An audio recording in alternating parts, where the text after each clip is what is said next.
제 목소리가 잘 들리십니까? 네, 잘 네, 잘 들립니다. 들립니다. 예, 네. 자, 오늘 여러분들과 함께 지금 생각하고자 하는 주제는 바울의 이제 성령론과 연관되어 있습니다. 특별히 바울의 성령의 사역은 크게 세 가지를 얘기할 수 있죠. 성령의 구원론적인 사역이 있고, 성령의 윤리적 사역이 있고, 성령의 은사적 사역이 있습니다. 오늘은 특별히 성령의 이 구원론적인 사역과 성령의 윤리적 사역과 성령의 은사적 사역, 이 두 사역의 상관성에 대해서 한번 좀 공부를 좀 해보고자 합니다. 뭐 타이틀을 붙인다면 뭐 성령의 은사, 뭐 고린도전서에 주로 많이 언급되죠. 그리고 성령의 열매, 뭐 갈라디아서에서 언급되고 있는데 성령의 열매는 좀 윤리적인 면을 가지고 있고 성령의 은사는 이제 카리스메틱한 그런 면들을 볼 수가 있습니다. 자, 그러면 이 은사와 윤리의 문제를 다루기 전에 이 은사라고 하는 말과 은혜라는 말을 먼저 한번 구분을 해볼 필요가 있을 것 같아요. 헬라어로 이제 은사라고 하는 것은 카리스마라고 얘기하죠. 카리스마. 그리고 은혜는 카리스라고 합니다. 이 카리스와 카리스마의 구분이 어떻게 될까요? 은사는 무엇이고 은혜는 무엇일까요?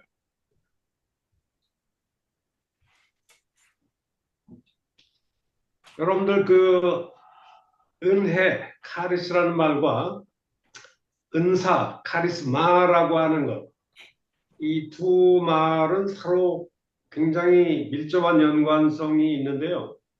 무엇이 은혜고 무엇이 은사일까요? 그 구분을 좀 아실까요? 우리가 성경을 한번 찾아보겠습니다. 고린도전서 12장 4절입니다. 고린도전서 12장 4절. 여러분들 다 성경을 가지고 계십니까? 성경을 한번 보시면서 한번 살펴봤으면 좋겠습니다. 고린도전서 12장 4절에 보면 은사는 여러 가지나 성령은 같고 막 이런 말씀이 좀 언급되고 있는데요. 여기에는 은사가 좀 언급이 되어 있어요. 그리고 이제 그 로마서를 한번 살펴보겠습니다. 로마서 12장,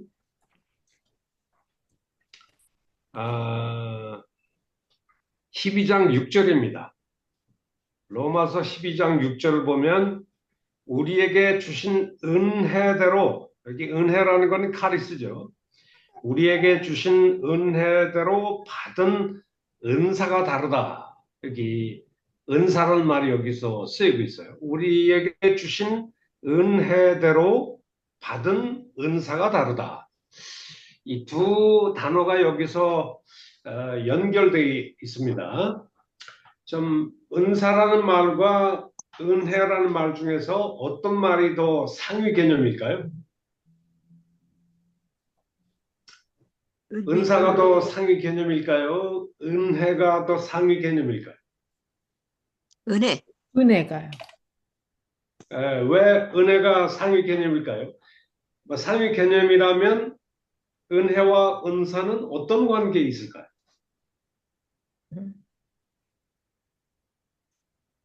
은혜는 보편적인.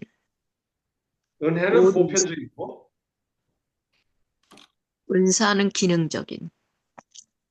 은사는 기능적이다. 아주 굉장히 재미있는 그 얘기를 좀 하셨네요. 우리 제임스 우 목사님이신가요?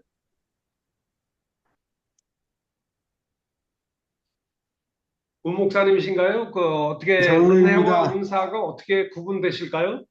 그 샌프란시스코인가요? 금문교가 보이는 거 보니까 미국에 계신가 보네. 예, 글쎄, 은사와 은혜를 구분하다고 하면 은사는 하나님이 주신 선물 같은 그런 것이고 은혜는 보편적으로 우리에게 주신 평안함과 하나님의 그 구속함과 하나님 우리와 함께 하시는 약간 포괄적인 거라고 저는 생각합니다. 예. 어느 정도 좀 맞는 얘기라고 볼 수 있는데, 은혜와 은사의 좀 더 보다 구체적인 관계. 은혜는 좀 보편적이고, 은사는 좀 더 기능적이다. 이런 얘기는 좀 하셨는데, 맞는 얘기라고 봅니다. 근데 은혜가 더 상위 개념이라고 말씀드렸잖아요. 쉽게 말하면 은혜를 받아야 뭐가 주어진다는 것이죠? 은사. 은사가 나타나기 시작한다. 그렇다면 은사라고 하는 것은 은혜의 어떤 외적인 외현 작용이다. 이렇게 말할 수 있겠죠. 자, 아까 그 최선규 목사님이신가요? 전도사요. 전도사님. 아주 중요한 얘기를 하셨어요. 은사는 좀 기능적인 거고, 은혜는 좀 보편적인 것이다. 이렇게 말씀을 드리셨는데, 기능적인 것 외에 은사에 또 다른 기능이 있을까요? 은혜와 연관해서 은사가 가지고 있는 그 특징, 그게 뭘까요?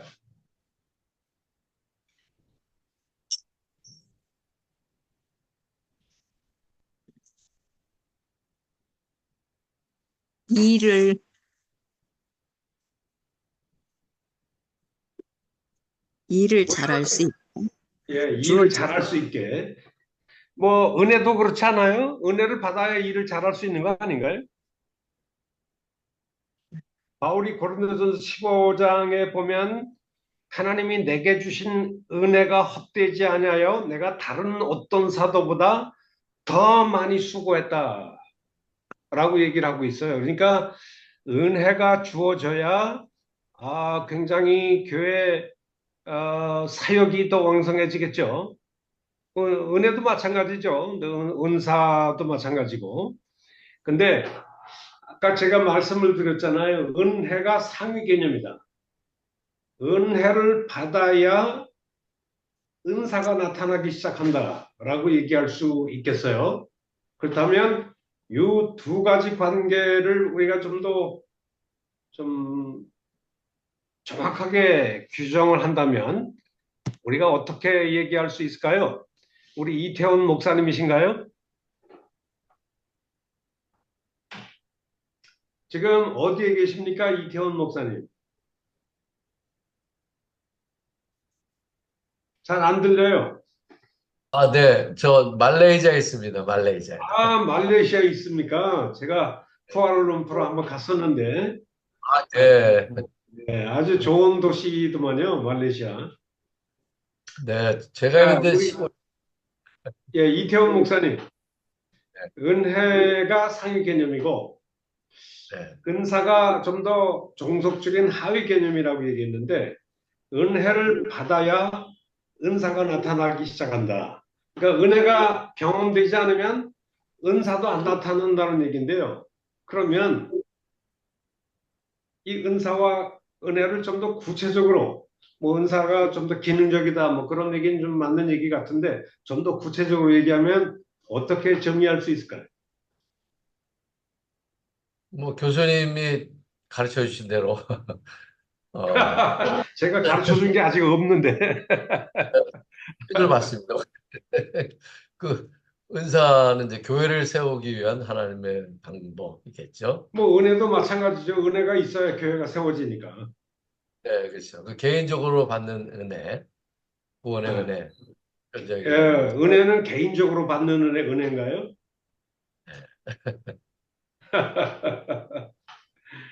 우리 김진구 목사님, 지금 음소거를 좀 없애주시고 목소리 들리게 한번 해보십시다. 우리 김진구 목사님, 저 어디 계신가요? 저, 김친구요. 네. 예? 저요. 예. 네, 김친구 선교사입니다. 아, 아제르바이잔에 있습니다. 아제르바이잔. 이야, 네, 정말 어려운 데 계시네. 자, 우리 김진구 선교사님, 저도 선교사입니다. 뭐 필리핀에 와 있는. 네. 예, 우리 필리핀에서는 이게 골프 칠 때는 다이다이 한다는 말을 하던데, 어쨌든 선교사끼리 한번 솔직하게 한번 얘기해 봅시다. 우리 은사는 뭐고 은혜는 뭔가요? 좀 더 구체적으로.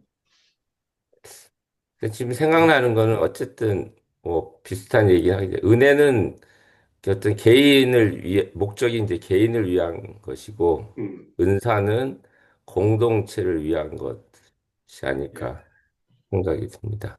굉장히 중요한 얘기를 하셨는데, 은사도 공동체를 위해서 주어진 거 아닙니까? 그러니까 은혜요. 은혜도 공동체를 위해서 주어지는 것이고, 근데 일단은 은혜는 일단 개인에게 개인을 음, 위해서 이렇게 개인의 구원 목적이라든가 개인에 의해서 주어지고 그 은혜를 받은 사람이 은사가 나타날 때는 공동체를 위한 목적으로 은사가 나타나는 것으로. 예, 어디서 배우신 내용인 것 같은데, 중요한 얘기를 좀 하셨어요. 근데 비스듬하게 맞는 것 같은데, 좀 이렇게 보다 정확하게 우리가 뭐 얘기를 한다면, 어쨌든 은혜는 에, 좀 보편적으로 모든 신자에게 구분 없이 주어지는 것이죠. 은혜는 좀 보편성을 가지고 있어요. 예수 그리스도 안에 있는 모든 사람들에게는 보편적으로 주어지는데 그 보편적인 은혜 가운데 구원의 은혜가 있죠. 우리가 의롭다함 받고 구원받는 것은 하나님의 은혜로 주어진다. 근데 사실 은혜라는 개념을 정의하기는 상당히 좀 어렵습니다. 1차적으로 이 은혜라고 하는 말의 기본적인 뜻은 하나님의 호의, favor를 얘기하죠. 하나님의 호의, 거저 값없이 주어지는 하나님의 호의다.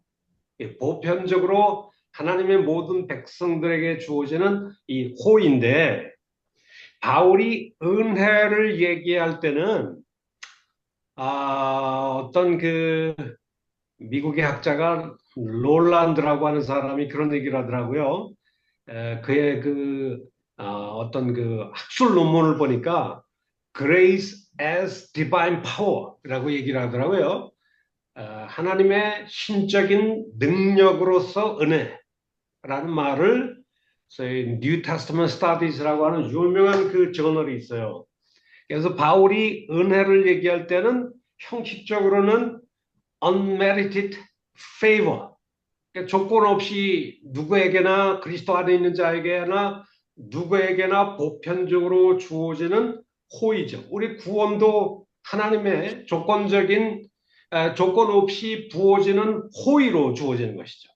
그래서 은혜로 주어졌다는 말과 값 없이 대가 없이라는 말을 얘기할 때 unmerited, 그러니까 unmerited 하면은 일종의 대가 없이 뭐 그 사람이 가지고 있는 어떤 성취, 도덕적 성숙도, 또 그 사람이 가지고 있는 무슨 뭐 인간적인 학벌이라든가 뭐 이런 것들과 아무 관계없이 혈통과 관계없이 unmerited, merited 하면은 뭐 일을 한 대가로 내가 일을 좀 더 잘해서 하나님께서 그 조건부로 뭘 준다 그러면 merited라고 얘기할 수 있죠. 근데 unmerited 하면은 그런 조건이 없이 하나님이 그냥 100% 호의로 주어지는 것이다. 그러니까 이 은혜라고 하는 것은 이런 100% 호의로, 전적인 하나님의 호의로 주어지는 은혜다. 근데 성경에 보면은 이 은혜는 항상 작용되는 범위가 있죠. 그리스도 안에서.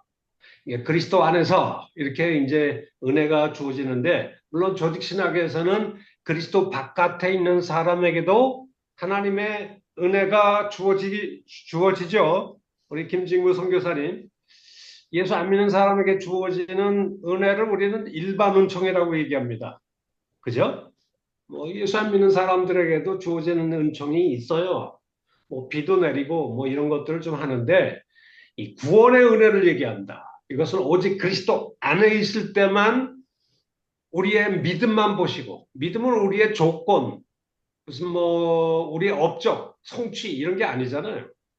그냥 하나님을 전폭적으로 이제 신뢰하는 것, 빈손 들고 하나님이 나를 위해서 해 주신 것을 정말 전폭적인 일종의 신뢰로서 빈손 들고 하나님께 손을 벌리면 하나님은 정말 unmerited favor, 정말 그 대가 없는 호의를 베풀어, 구원의 호의를 베풀어 주신다. 이게 이제 은혜의 기본적인 개념이에요. 근데 재미있는 것은 이 하나님의 대가 없는 호의로 주어지는 이 뭐 예를 들면 구원의 은혜, 뭐 성령의 은혜, 뭐 마음의 평안의 은혜, 뭐 온갖 은혜, 풍성한 은혜가 대가 없이 주어지는 divine favor, 하나님의 호의로 주어지는 것들이 엄청나게 많죠. 그러니까 은혜는 이런 대가 없이 주어지는 하나님의 전적인 호의를 얘기한다. 이렇게 우리가 정의를 내릴 수 있겠죠. 그런데 아까 방금 전에 제가 말씀드린 이 놀란드라고 하는 사람은 아까 은혜의 개념에 뭘 좀 덧붙이고자 한다고 그랬죠? Grace as divine power. 예, 그러니까 은혜가 하나님의 호의, 구원의 은혜가 주어질 때는 항상 신적인 어떤 능력이 동반되어서 주어진다는 거예요. 뭐 예를 들면은 우리 고린도전서 15장을 한번 살펴봅시다. 고린도전서 15장을 보면 바울이 이렇게 얘기를 합니다. 고린도전서 예, 유명한 것이 15장입니다. 고린도전서 15장 10절입니다. 그러나 내가 나의 된 것은 오직 전적으로 하나님의 은혜로다. 내가 내 된 것은 하나님의 오직 은혜로 된 것이니 내게 주신 은혜가 헛되지 않아서 그러니까 은혜는 항상 어떤 개별 신자들에게 그리스도 안에 있는 뭐 형제 자매들에게 성도들에게 주어지는 거죠. 어떻게 보면 선물로 주어지는 겁니다. 그러니까 the grace given to me, 나에게 주어진 은혜, 그 나에게 주신 은혜가 헛되지 않았단 말이에요. 하나님이 나에게 은혜를 주셨는데 그 은혜가 뭐 예를 들면 허공으로 날아간다든가 한번 하나님의 은혜가 우리 개별 신자에게 주어질 때는 something happen. 어떤 일들이 벌어진단 말이에요.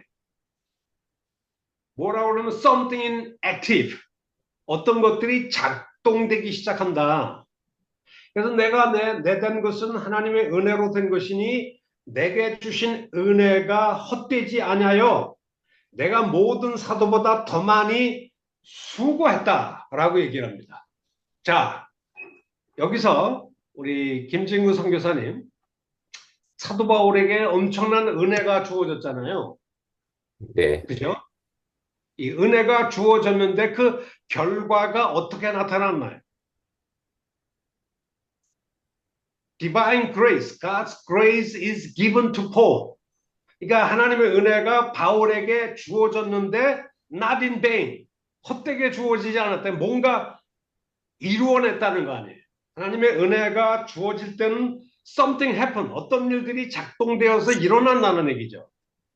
어떤 식으로 이게 작동해서 나타났나요? 하나님의 은혜가 나타났을 때 내가 모든 다른 어떤 사도들보다 더 많이 수고했다 라고 얘기를 했어요. 그러니까 사도 바울이 1차, 2차, 3차, 4차 전도 여행을 다니면서 사실 팔레스타인과 소아시아와 유럽, 그리스 반도까지 돌아다니면서 엄청나게 수많은 선교 사역을 했잖아요. 누구보다도 비교가 되지 않을 만큼 수고를 많이 했습니다.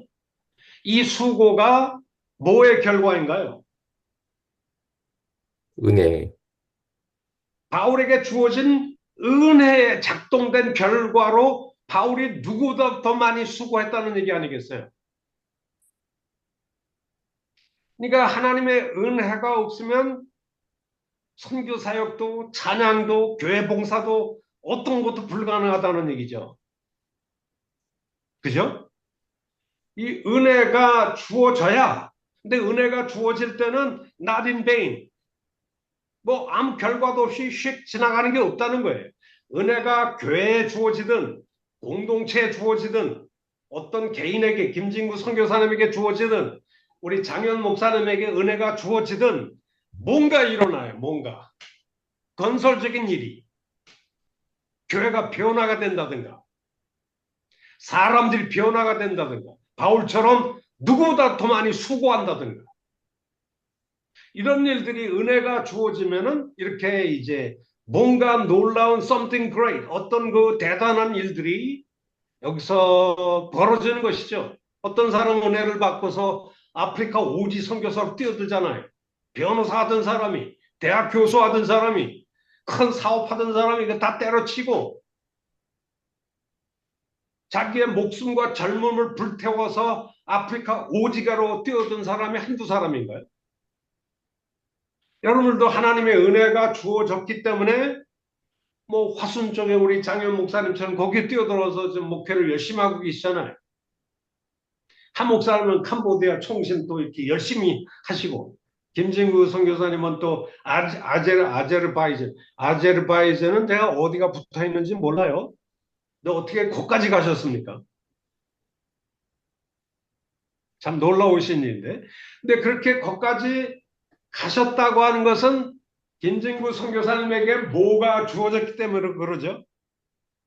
네, 은혜가 있었습니다. 은혜가 주어진 거죠, 은혜가. 그거 설명할 길이 없어요. 그 은혜를 받지 않고서는 어떻게 이런 일들이, 제가 은혜를 받지 않고서 어떻게 이 필리핀이 안티폴로라고 하는 곳에 제가 왔겠습니까?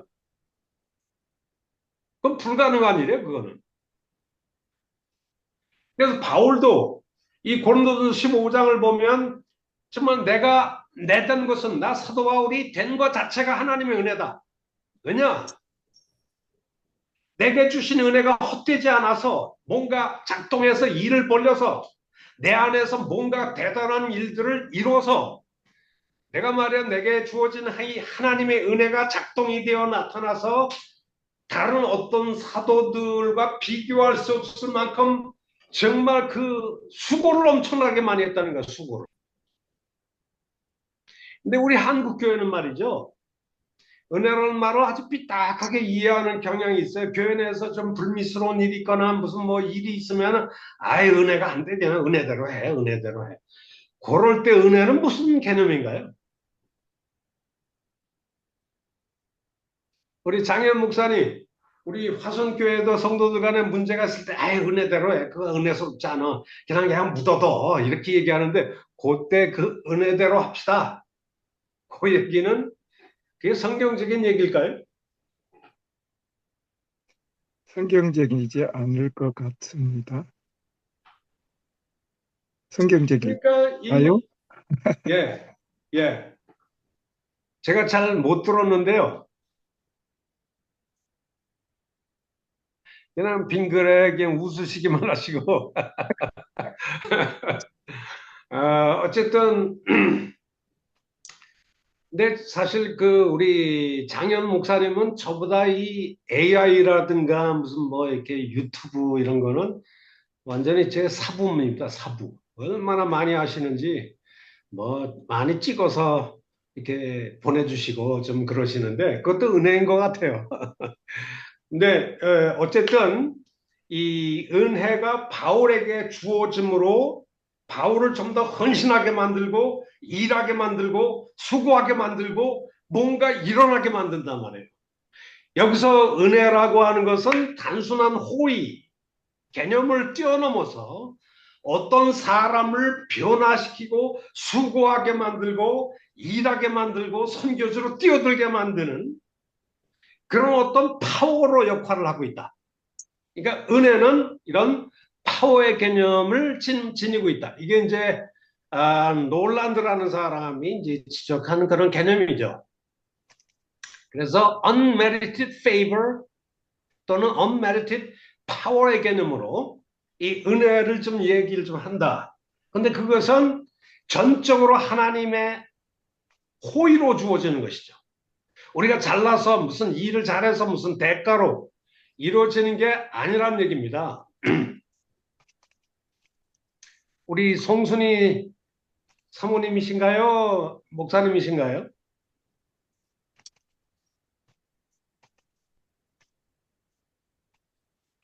이게 음소거를 한번 키고 한번 얘기해 보시죠. 네, 전도사입니다. 아, 이 송전사님 어디에 계신가요? 네, 서울에. 아, 서울에 계시구나. 네, 네. 예, 매번 제 강의 열심히 들어주셔서 감사합니다. 얼굴이 아주 익숙해가지고. 네, 빠지지 않습니다. 예, 제 강의를 몇 번 들으셨나요? 뭐, 술을 헤아릴 수 없을 정도로 계속 들었습니다. 그러면 제가 이제 졸업장을 하나 줘야 될 것 같은데. 네. 한번 이 은혜라고 하는 것을 제가 두 가지 차원에서 얘기를 했죠. 예, 하나님의 전적인 대가 없는 호의를 얘기한다. 페이버를 얘기한다. 근데 이 하나님의 호의가 주어질 때는 항상 능력을 동반한다. 뭔가 일어나게 만들고 뭐가 수고하게 만든다. 근데 이 은혜는 특정한 사람에게만 주어질까요? 모든 사람에게 나타날까요? 특별한 은혜는 특별한 사람들에게만 주어지고, 음. 보편적인 은혜는 모든 사람들에게 뭐 구원이라든가 이런 것들은 또 구원에 해당되는 사람들에게 주어지고, 네. 또 특별하게 하나님께서, 특별한 사람에게 나타나는 은혜도 있죠. 특별한 사람에게. 근데 은혜는 보편적으로 일단 주어집니다. 일단은 작은 은혜든 큰 은혜든 특별한 은혜든 일단 예수를 믿는 사람들에게는 예외 없이 모든 사람에게 나타나는 것이 이제 이 은혜다. 이렇게 말할 수 있습니다.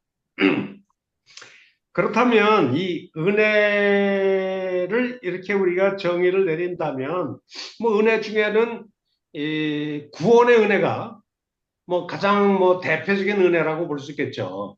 어? 이 은혜라고 하는 것은 어떤 특정한 사람에게 주어지는 은혜도 있어요. 뭐 예를 들면 로마서 1장 5절을 한번 볼까요? 로마서 1장 5절을 보면 바울이 이렇게 얘기를 합니다.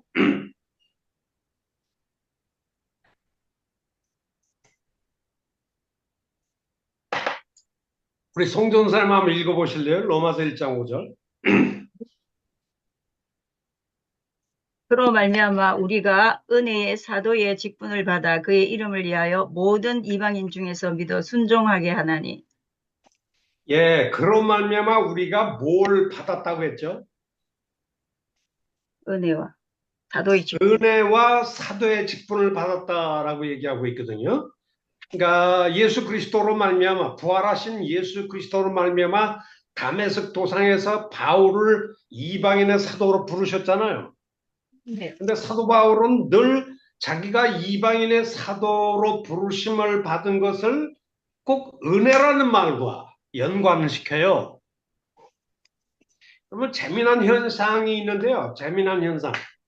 신약 성경 전체에 걸쳐서 은혜라는 말이 한 150번 정도 쓰인다고 해요. 150번 정도.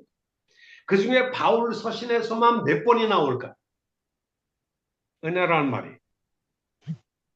대충 150번이 신약 전체에서 은혜 이렇게 얘기가 많이 되는데 그 중에서 은혜라는 말이 바울 서신에서만 몇 번이 나올까? 한 3분의 2 이상? 3분의 2 이상. 음. 어떻게 그렇게 정확하게 맞히세요?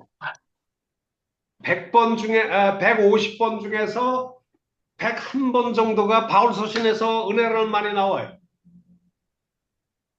바울이 이렇게 은혜라는 말을 좋아하는 이유가 뭘까요?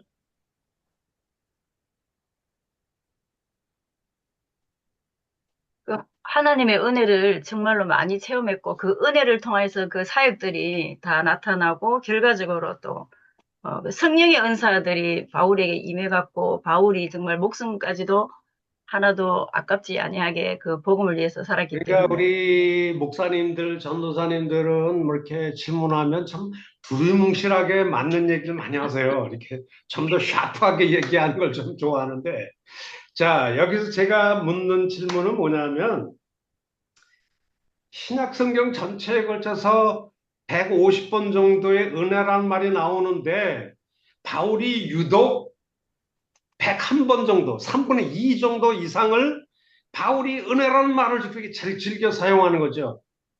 왜 그랬을까? 그것은 바울의 다메섹 도상에서 그가 뭐 예수를 믿고 싶어서 쫓아다닌 사람 아니잖아요. 오히려 그는 예수를 박해하던 사람이에요. 기독교회를. 도에 지나칠 정도로. 아예 기독교인들을 유대교의 이단이라고 생각해서 아예 그냥 뿌리채 뽑아버리려고 사내들인에서 증거 문서, 대행장까지 해서 다메섹 도상까지 씩씩거리고 올라간 사람 아니에요. 죽이려고. 그러다 다메섹 도상에서 부활하신 예수님이 바울에게 나타나서 주여 당신이 누구니까? 나는 내가 핍박하는 예수다. 그러면서 예수님이 뭐라고 얘기했어요? 너는 이제부터 내가 너를 살려줄 텐데 이제부터는 나를 위해서 이방인의 사도로 가서 내가 하나님의 아들 예수 그리스도고 나를 믿으면 모든 사람에게 구원이 있다고 하는 것을 온 이방 세계에 선포해. 그러니까 바울이 사도를 받게 된 것, 이방인의 사도로 받게 된 것은 전적인 뭘로 받게 된 것이죠? 하나님의 은혜. 하나님의 은혜. 그래서 로마서 1장 5절에 보니까 은혜와 사도직이라는 말이 늘 붙어 다녀요. 이 쉽게 말하면 이걸 이제 중원법이라고 얘기하는데, 핸디아디스라고 얘기하는데, 쉽게 얘기하면 바울은 자기의 사도직을 하나님의 전적인 호의, 은혜로 경험했다는 걸 알 수가 있어요. 이런 경우에 사도직의 은혜죠. 사도직의 은혜는 누구에게나 보편적으로 주어진 것이 아니라 사도 바울에게 주어진 특수한 은혜라고 말할 수 있어요. 그러니까 은혜는 어떤 개인에게 특별히 어떤 직책의 은혜를 주어질 때가 있죠. 그러나 바울이 은혜를 얘기할 때는 아주 보편적으로 얘기할 때가 많아요. 예를 들면 여러분 그 로마서 3장을 한번 보실까요? 3장 20절 말씀을 보니까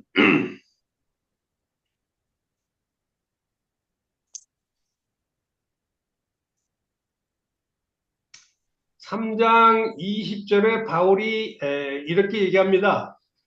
곧 예수 그리스도를 믿음으로 말미암아 모든 자에게 미치는 하나님의 의인이 차별이 없느니라 라고 얘기를 하면서 24절 우리 송전사님 한번 읽어보실래요? 3장 24절 말씀이죠. 네, 로마서 3장 24절. 그리스도 예수 안에 있는 성령으로 말미암아 하나님의 은혜로 값없이 어렵다 하심을 얻은 자 되었느니라. 예, 여기 보니까 예수 그리스도 안에 있는 십자가의 구속으로 말미암아 하나님의 은혜로 값없이라는 말이 있잖아요. 그러니까 은혜로라는 말과 값없이라는 말이 늘 붙어 다녀요. 그러니까 은혜는 일종의 하나님의 전적인 unmerited favor다. 조건 없이 주어지는 특혜와 같은 것이다 라고 얘기할 수 있어요. 그래서 값없이 대가 없이 의롭다함을 받았다, 구원을 받았다는 얘기인데요. 의롭다함 받았다는 게 구원론의 대표적인 구원론이니까. 그러니까 누구에게나 예수 그리스도를 믿기만 하면 예외 없이 이방인이나 누구에게나 모든 사람에게 이렇게 보편적으로 주어지는 것이 구원의 은혜예요. 이건 특별한 은혜가 아니에요. 보편적인 은혜죠. 값없이 누구에게나 unmerited favor로 우리에게 주어져서 우리가 의롭다함을 받아서, 의롭다함 받는다는 것은 하나님과 올바른 관계가 회복되는 그런 얘기한다면, 전에는 진노의 자식이었는데 예수를 믿는 믿음으로 하나님의 은혜로 값없이 조건 없이 내 도덕적인 어떤 성숙도와 관계없이 내 인종이나 어떤 거 아무 관계없이 예수를 믿는 믿음 하나만으로 우리를 의롭다 안 바시고 하나님과의 관계를 올바로 회복해서 우리가 하나님의 의로운 자녀가 되었단 말이에요. 이건 보편적인 은혜죠. 바울이 얘기할 때 이 은혜가 이렇게 보편적으로 주어지는 것입니다. 그래서 이 은혜가 우리 고린도 교회에 보편적으로 주어지는데 중요한 것은 여러분 로마서 12장을 한번 보실까요? 12장에 보면 바울이 이런 얘기를 합니다. 12장 6절입니다. 우리 김순철 목사님 한번 읽어보실래요? 음소거는 좀 키시고. 로마서 12장 6절.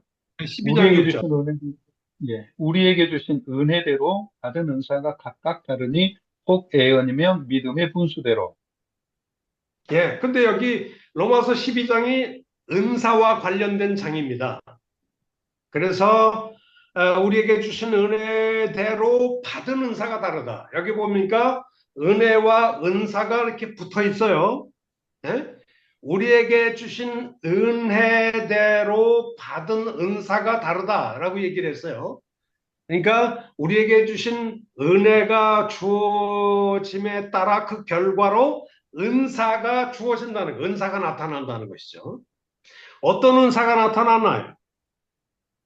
여기 보니까 어떤 사람은 예언의 은사, 섬기는 은사, 가르치는 은사, 위로하는 은사, 구제하는 은사, 뭐 여러 가지 은사가 쫙 여기 나타나고 있어요.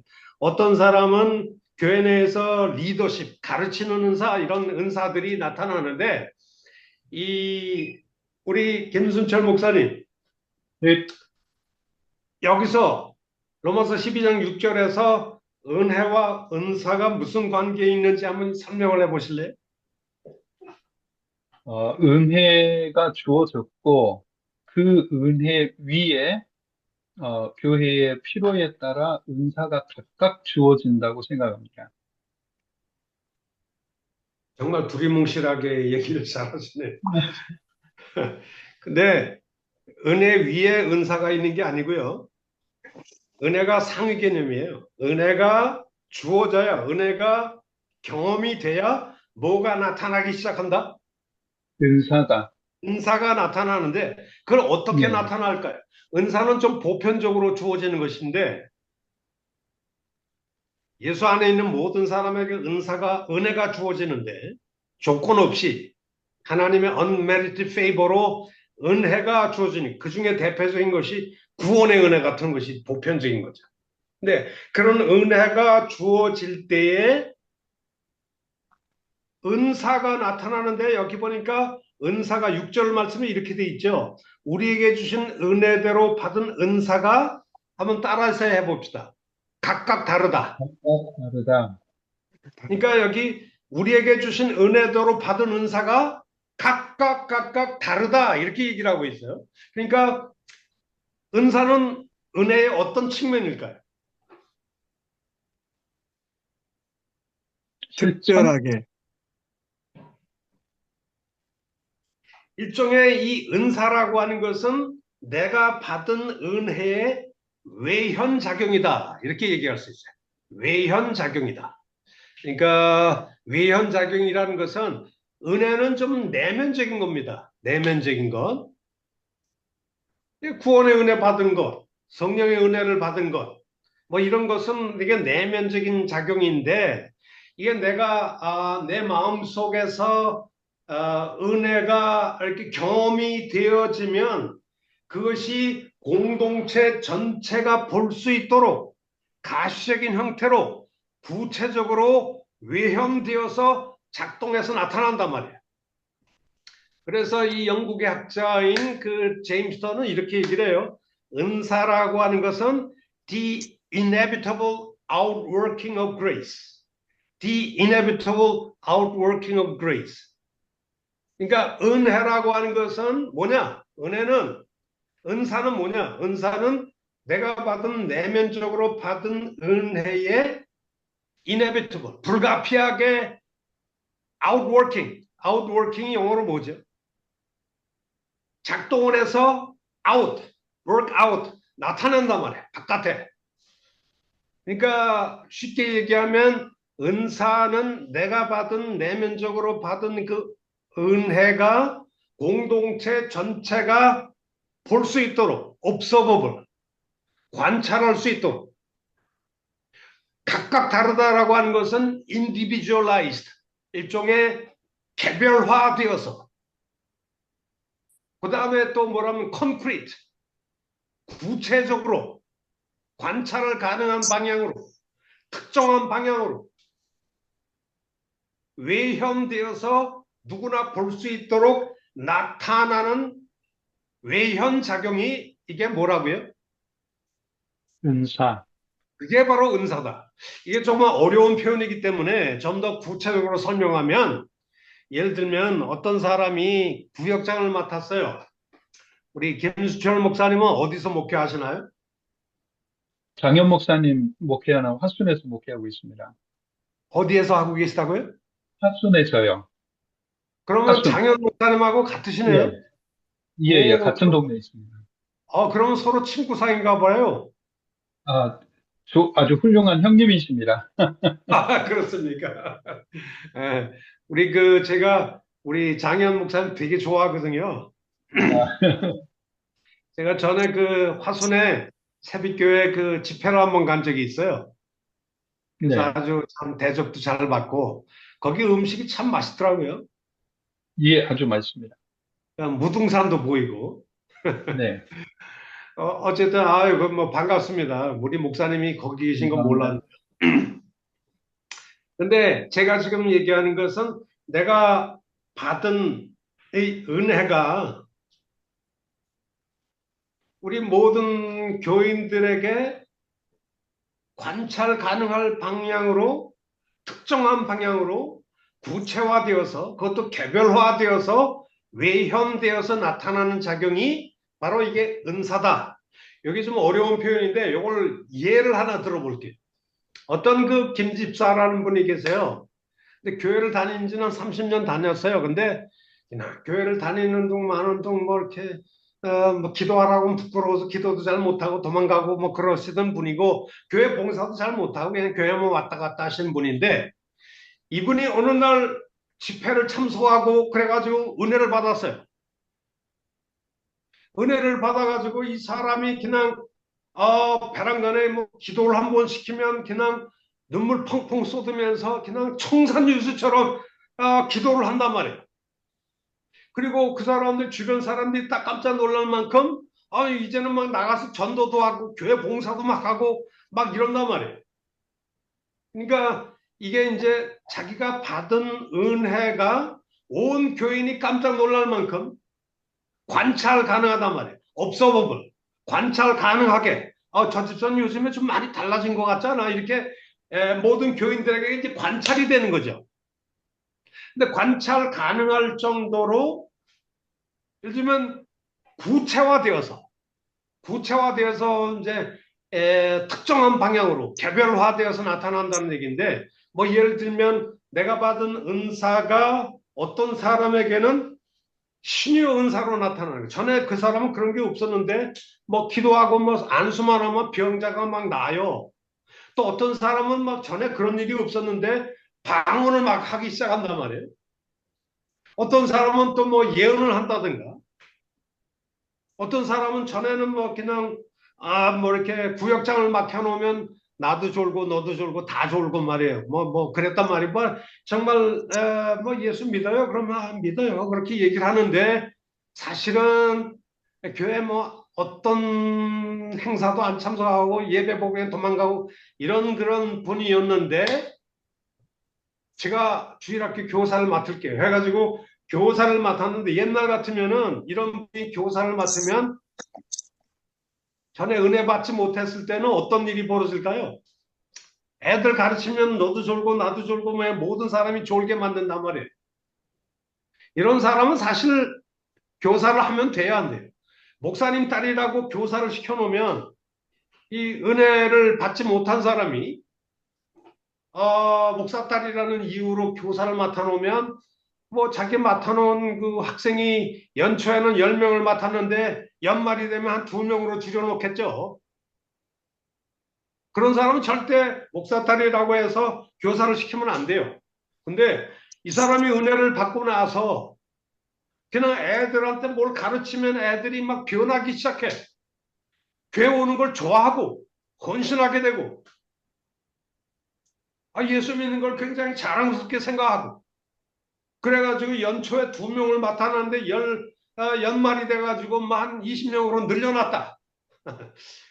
이런 거는 이제 가르치는 은사가 나타나는 거죠. 가르치는 은사. 뭘 가르치면 애들이 막 감동을 하고 변화가 되기 시작하고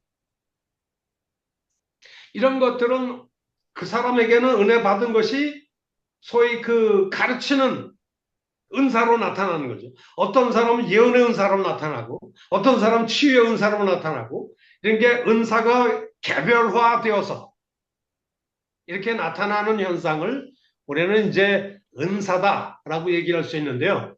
그러면 좀 우리가 좀 더 그 은혜와 은사를 다시 한번 이렇게 정리를 한번 해볼까요? 우리 신사랑 사모님이신가요? 목사님이신가요? 음소거 하시고 네, 선교사입니다. 어디서 선교화사 하세요? 네, 아제르바이잔이요. 아까 아제르바이잔에서 계셨던 분이 거기 계셨는데 네, 남편입니다. 그렇군요. 그러면 부부간에 같이 들어오게 계시네. 네, 예, 우리 신사모님. 지금까지 제가 은혜와 은사의 관계를 좀 설명을 했는데요. 네, 은혜를 받는 건 좀 내면적인 거죠. 예? 네, 누구에게나 보편적으로 구원의 은혜가 주어지고 성령의 은혜가 주어지는데 이 받은 은혜가 외현 작용을 해서 나타날 때 은사는 어떤 특징들이 있다고 그랬죠?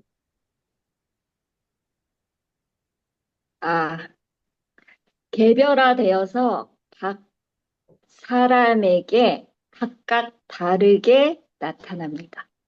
아주 굉장히 중요한 얘기를 하셨는데 첫째, 모든 공동체가 관찰 가능할 정도로 저 집사람 전에 저러질 않았는데 야, 요즘에 그냥 기도하면 청산유수야. 막 기도할 때 보면 사람들이 막 눈물 흘려. 뭐 이런 모든 공동체가 observable, 관찰 가능하고 두 번째 어떤 특징이 있죠? 구체화되어서 concrete, 구체화되어서 나타나는 거죠. 희미하게 네, 나타나는 게 아니라 구체화되어서 특정한 방향으로 또 개별화되어서 외현 작용으로 나타나는 것이 뭐다? 그게 은사이다. 바로 은사다. 이렇게 얘기할 수가 있겠죠. 자, 이해가 잘 되십니까? 네, 예. 우리 신사모님은 어떤 은사가 있나요? 네, 음,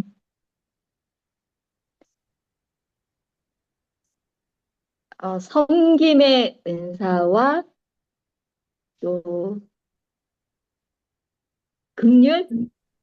어, 대단한 은사를 가지고 계시네요. 우리 김순철 목사님은 무슨 은사를 가지고 계신가요? 어, 그,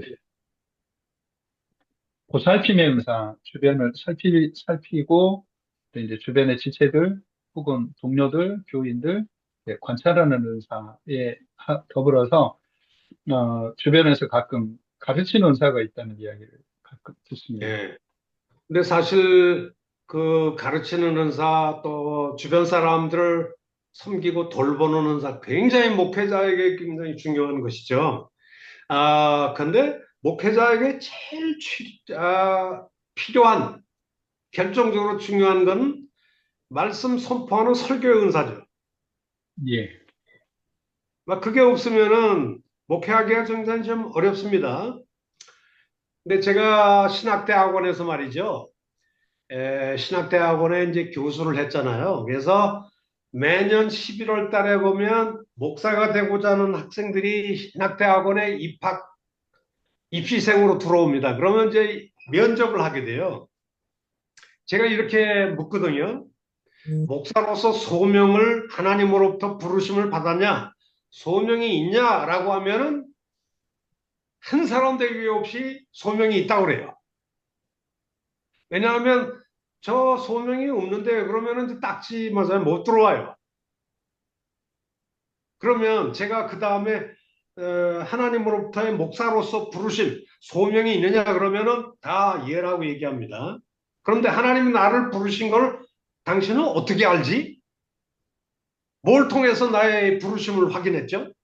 부르심은 좀 내적인 건데 이 부르심의 은사도 은혜도 이게 좀 내적인 거 아니에요? 하나님이 God called me to be a pastor. 하나님이 나를 목사로 부르셨다. 어떻게 그걸 알게 됐는데? 라고 얘기를 하면은 답변을 잘 못해요. 자, 여러분들은 어떻게 확인할까요? 여러분들의 그 목사로 만약 부르심을 받았다면 우리 이주영 목사님이신가요? 뭐 이름만 떠오르고 얼굴은 안 나타나서 확인하기가 좀 어려운데 대부분의 분들이 이름만 떠오르고 얼굴이 안 나타나요. 이렇게 켜놓고 안 들어오시는 모양인가? 한 목사님. 이주영 목사님, 그 여기 대전권에서 큰 목회를 하시는 목사님이에요. 예, 근데 이주영 어쨌든 목사님. 예, 여기 이름만 떠오르고 얼굴이 안 보이는 분들은 지금 강의를 듣고 계신 건가요? 다 들어요. 예, 들었는데 이제 그렇습니까? 예. 자, 그러면은 네네. 유규석 목사님. 유기순 목사님 들어왔구나. 유규석 목사님. 밴쿠버입니다, 거기는. 밴쿠버에서요? 예, 밴쿠버. 근데 그 움직이지 않는 스틸 사진만 올려놓으시고 아무 응답이 없으시네. 근데 어쨌든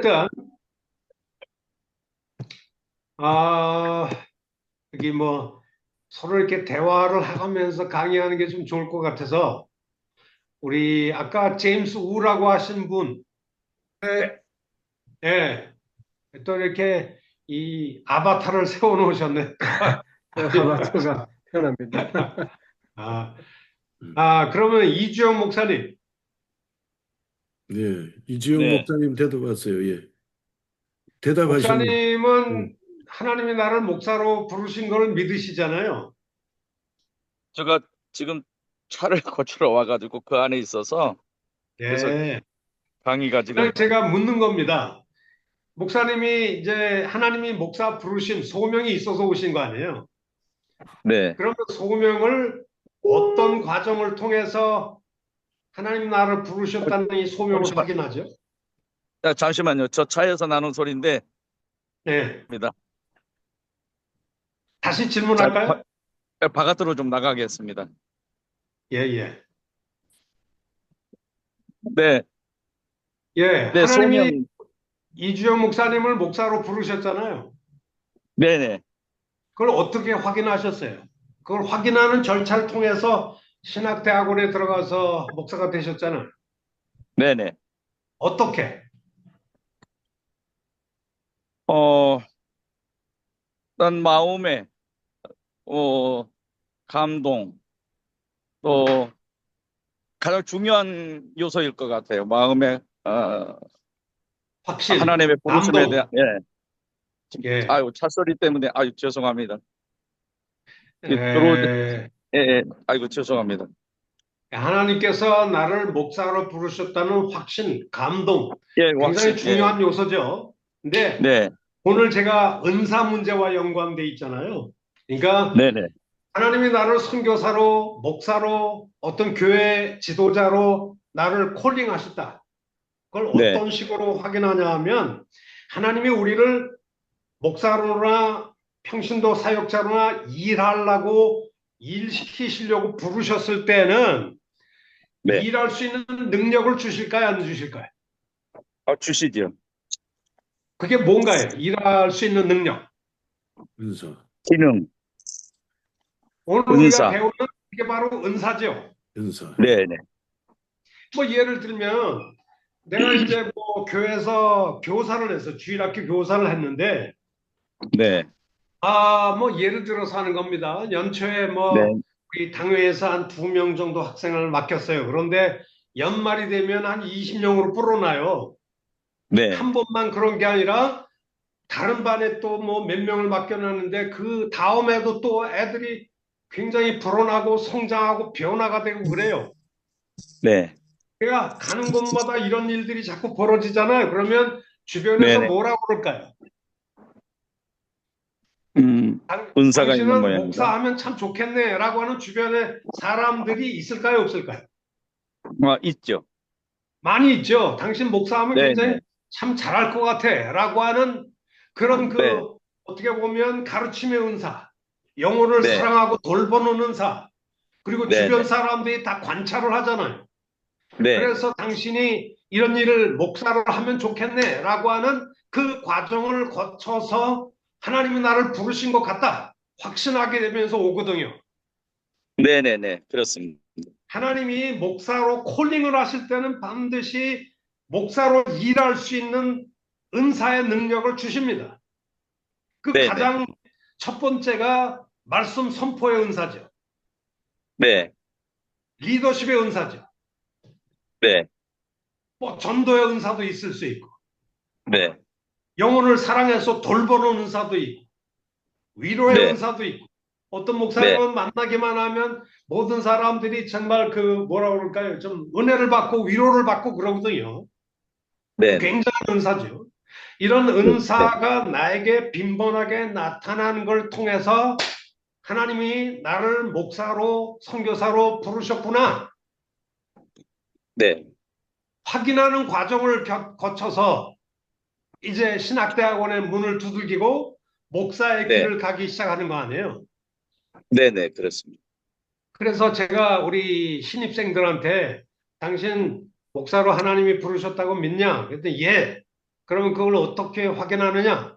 좀 더 구체적으로 하나님이 나를 목사로 부르셨다고 하는 어떤 구체적인 은사가 있느냐? 한번 얘기해봐라. 그랬더니 어떤 그 바보 같은 전도사님들이 뭐라고 그러는지 아세요? 우리 교단의 전도사. 목사님 그 은사가 뭐 필요 있어요? 그냥 말씀만 잘 전하면 되지. 은사 같은 거 안 믿어요. 그런 좀 바보 같은 전도사들이 있더라고요. 네. 근데 은사가 뭐가 필요하냐? 말씀만 잘 전하면 됐지. 근데 말씀 잘 전하는 게 뭐예요, 이게? 말씀의 은사. 가르치는 거. 그게 바로 은사죠. 굉장히 목사가 되는 일이 있어서 굉장히 결정적으로 중요한 은사가 말씀을 전하는 은사 아닙니까? 네. 또 어떤 사람은 뭐 우리 옥하는 목사님 뭐 돌아가셨는데요. 제주도에다가 뭐 한 600명의 목사님들을 모아놓고 제자 훈련 세미나를 하신 적이 있다고 그래요. 목사들한테 이렇게 도전하셨대요. 당신들이 하나님이 목사로 부르셨다고 믿는데 도대체 무슨 은사가 있습니까? 만약 은사가 확인이 되지 않으면 보따리 싸고 집으로 가는 게 좋습니다. 이렇게 아주 도전적인 얘기를 했더니 목사님들이 많이 삐졌다고 그러더라고. 지가 뭔데 말이야. 모르고 돌아가라만 말하느냐. 근데 사실 그게 맞는 얘기이긴 하거든요. 네. 그러니까 실상은 하나님께서 나를 신학대학원에 문을 두들기고 지금 여기까지 오게 하실 때는 그 수많은 뭐 교회 교사도 하고 주일학교 교사도 하고 성가대도 하고 수많은 교회 봉사의 과정을 통해서 뭐 나 자신도 그렇고 주변 사람들도 그렇고 당신 목사하면 참 좋겠네. 나에게 나타난 빈번하게 나타난 은사, 말씀의 선포의 은사, 섬김의 은사, 리더십의 은사 뭐 이런 것들을 통해서 확인하는 절차를 통해서 하나님이 나를 부르신 게 분명해 라고 하면서 오거든요. 그러니까 은사라고 하는 것은 내게 주어진 그 은혜, 내면적이고 어떻게 보면 좀 은밀한 그런 은혜가 작동이 되어서 모든 사람들에게 외적으로 관찰 가능하게 구체적인 방향으로, 특정한 방향으로, 특별히 네. 개별화된 방향으로 외현 작용으로 나타나는 것, 그것이 바로 은사다라고 우리가 좀 얘기를 지금까지 드렸습니다. 잘 네. 이해가 되십니까? 네. 예. 우리 한 10분 정도 쉬었다가 또 할까요? 지금이 저 너무 빠른 것 같아요. 지금 좀 원래 빠른 것 같아요. 예, 한 그러면은 좀 30분 더 하는 정도 걸로 합시다. 6시 반까지 하셔야 돼요. 예, 알겠습니다. 30분까지. 우리의 그 보스가 이렇게 얘기하면 꼼짝 네. 못하죠. 아유, 자, 그러면 우리 강의로 이제 들어가서 그러면은 이 은사라고 하는 것이 누구의 사역이냐라고 할 때 보통 많은 사람들이 이제 성령의 은사, 성령의 사역이다 이렇게 많이 얘기를 하는데 제가 여러분들에게 나눠드린 그 강의안이 있어요. 참 읽어보셨나요? 예, 그 강의안을 보면 은사들의 특징이라는 것이 있습니다. 이 은사들의 특징을 한번 살펴보도록 하겠습니다. 자, 이 은사들의 특징 중에 성령의 은혜에 대한 그 어떤 외적인 나타남이 가시적이고 볼 수 있도록 visible, 가시적이고 observable, 관찰 가능하고 구체적이고 콘크리트하고 스페시픽한 어떤 특정한 방향으로 이 은사가 나타난다면 이 은사들의 특징은 뭐가 있을까? 우리가 성경 본문을 통해서 우리가 은사들이 어떤 특징이 있는지 한번 살펴보겠습니다. 첫 번째 특징은 한번 따라서 해보실까요? 은사는 은사는 삼위일체 신론에 기초한다. 삼위일체 신론에 예, 기초한다. 많은 기초한다. 사람들이 은사는 성령의 은사로만 알고 있는데요. 이거는 좀 잘못된 얘기예요. 우리가 어디를 좀 읽어보시냐면 로마서를 한번 보시겠습니다. 로마서, 이게 로마서가 아니라 고린도전서 12장이네요. 고린도전서 12장을 통해서 한번 읽어보겠습니다.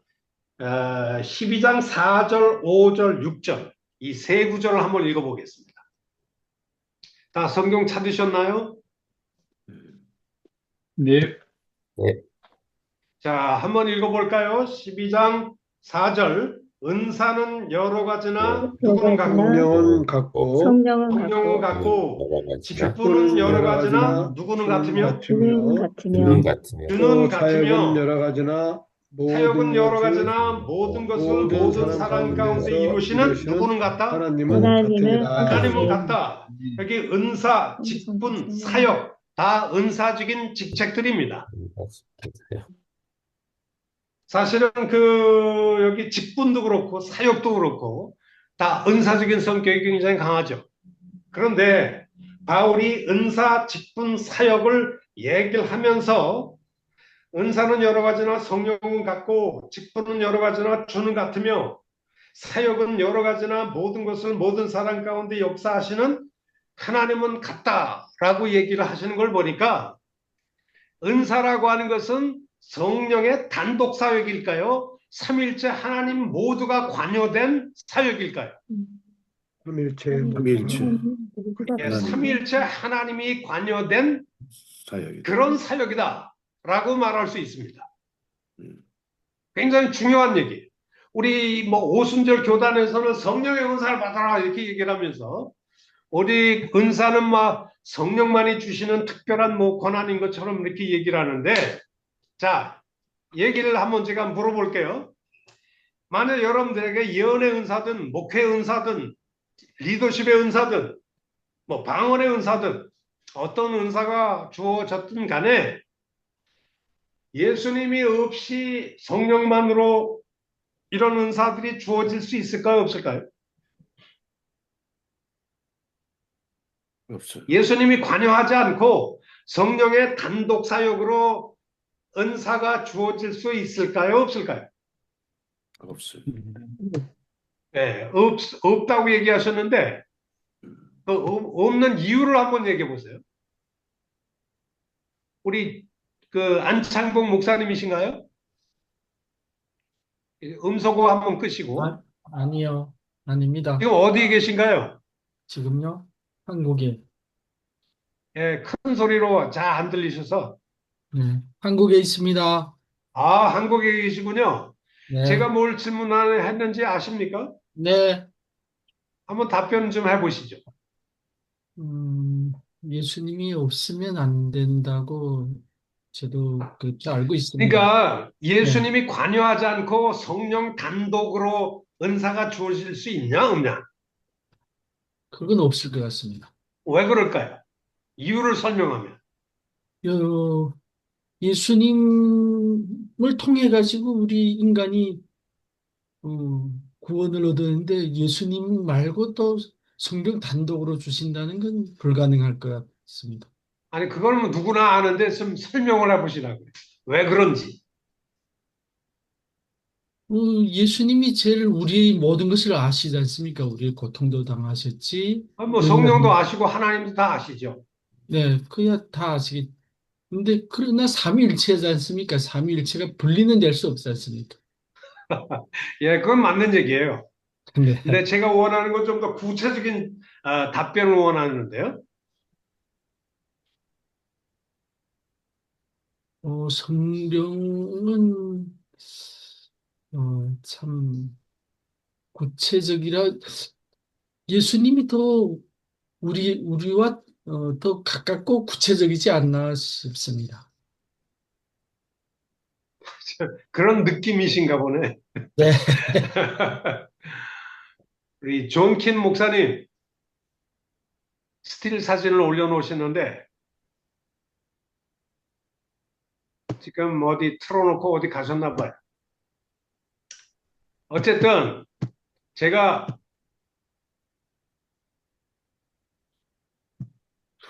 성령은 그리스도의 영이니까 예수님을 증거하는 영이기 때문에 그 예수님 없이는 성령의 은사를 주어지질 않죠. 예.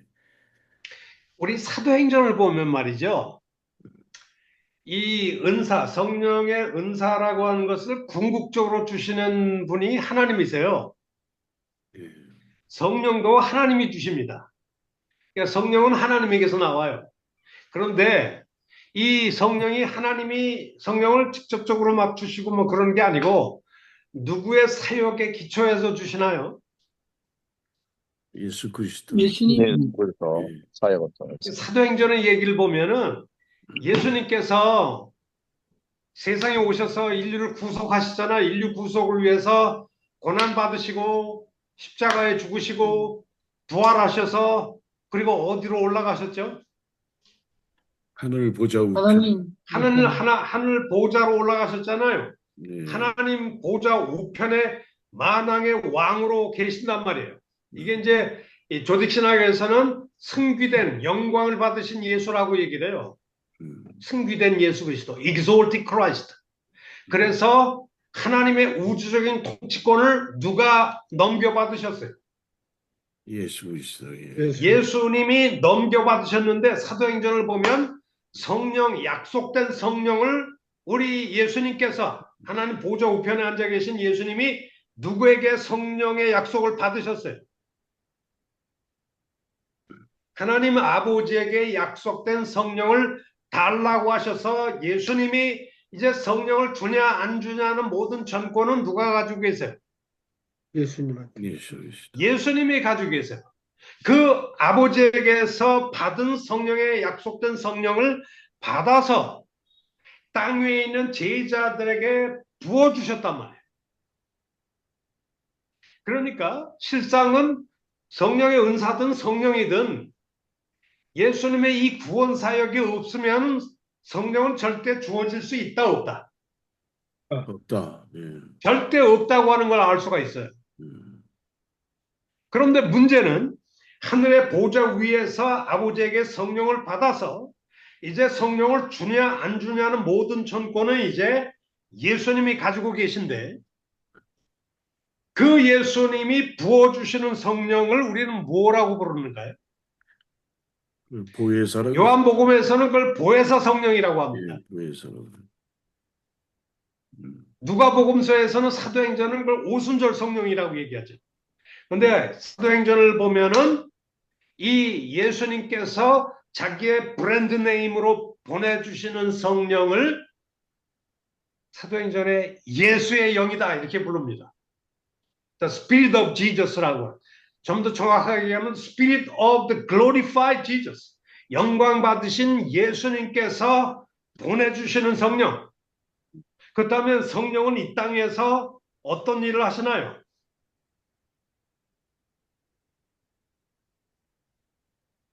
성령은 오직 누구 안에서만 경험되나요? 예수 그리스도. 예수님 안에서만 경험이 돼요. 그래서 어떤 의미에서 보면은 성령은 예수의 왕적인 통치 집행 능력이다. 그렇게 얘기를 합니다.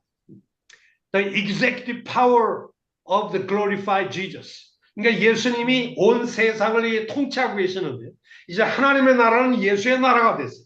하나님의 우주적인 통치권은 이제 예수의 우주적인 통치권이 됐어요. 근데 그 예수님께서 그의 우주적인 통치권을 누굴 통해서 집행하시나요? 예수 그리스도. 예수를 통해서, 성령을 통해서 집행하시는 거죠. 예. 그래서 성령은 철저하게 그리스도 중심적인 영이 되셨어요. 그리스도를 벗어나서는 성령은 절대 역사하지 않습니다. 그래서 사실 우리에게 성령의 은사가 주어지는 일에 있어서도 성부 하나님, 성자 예수님, 성령 하나님의 전폭적인 삼위일체 하나님 전체가 관여된 사역이란 말이에요.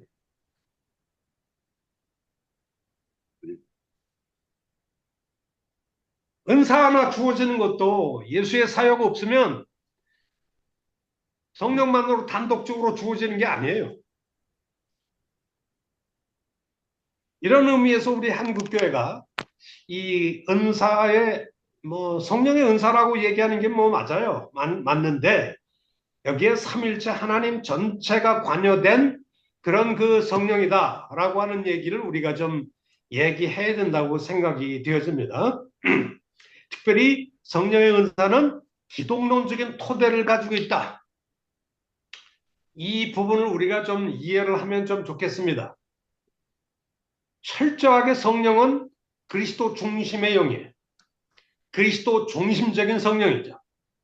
그래서 우리가 성령을 받으면 예수의 나라를 확장하게 되고, 성령에 충만하면 예수의 인격이 내 안에서 형성이 되고, 성령을 우리가 모시게 되면 하나님과 예수의 임재를 경험하게 되고,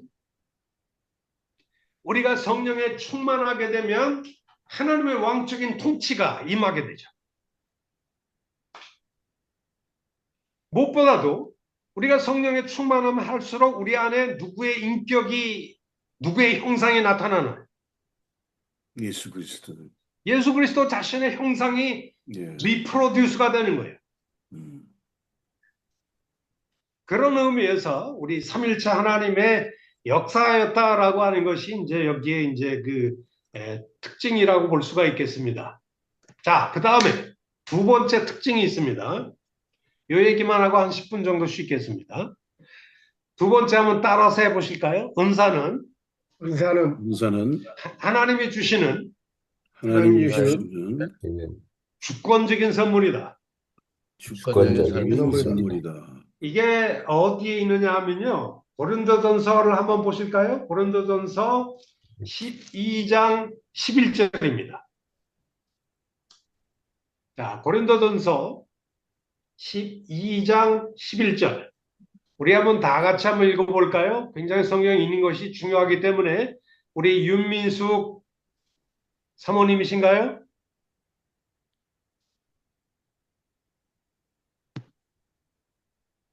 우리 송순희 전도사님 한번 읽어보실래요? 음소거 하시고.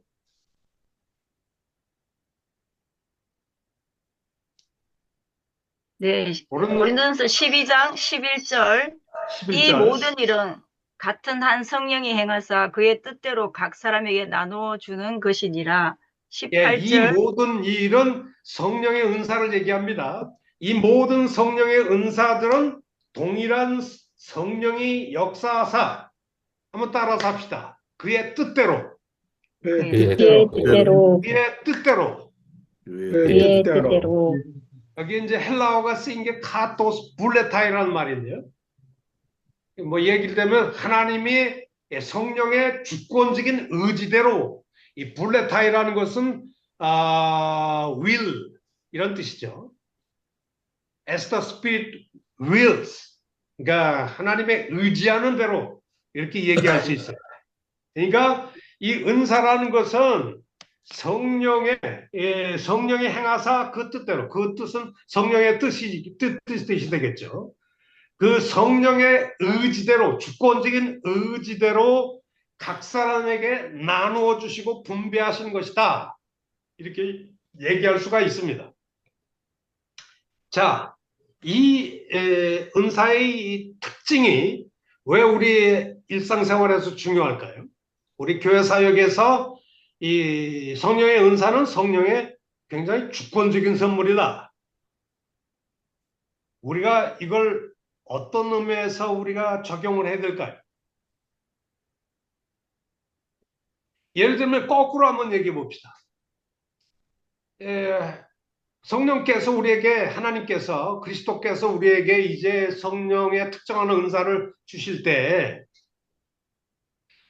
그 사람의 특별한 어떤 우리 신사랑 사모님이 다른 어떤 사람들보다 특별한 믿음이 많아서, 강력한 믿음이 있어서 거기에 대한 대가로 하나님이 예쁘게 보셔서 주시는 걸까요?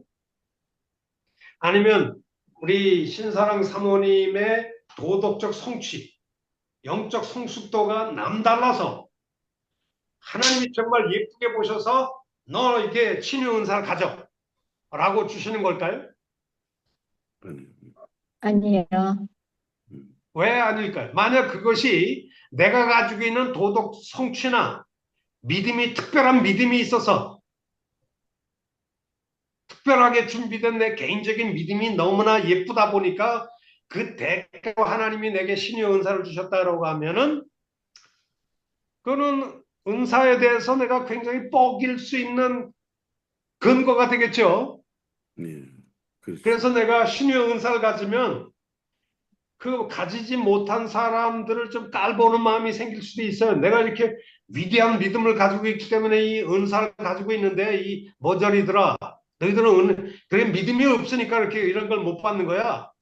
아니면 내 생활을 봐. 내가 얼마나 거룩한 생활을 잘하는데, 내가 얼마나 헌신도 많이 하는데, 그래서 하나님이 나를 특별히 예쁘게 보셔서 내가 가지고 있는 이 성화 생활, 도덕적 성취, 이런 것들에 대한 대가로 내게 신유의 은사를 주신 거야 라고 하는 그 생각을 가지게 되면 이 은사는 나의 개인적인 업적과 자랑거리가 되겠죠. 예, 그렇죠. 예. 근데 이런 은사를 가졌다고 해서 내가 자랑할 수 있는 자랑거리가 될까요, 안 될까요? 안 됩니다. 예. 왜 안 될까요? 왜냐하면 그 주권적이라는 것이 하나님이 결정하신다는 뜻이잖아요. 그러니까 100% 은사라고 하는 것은 예, 하나님의 주권적인 100% 의지의 산물로 주어지는 거예요.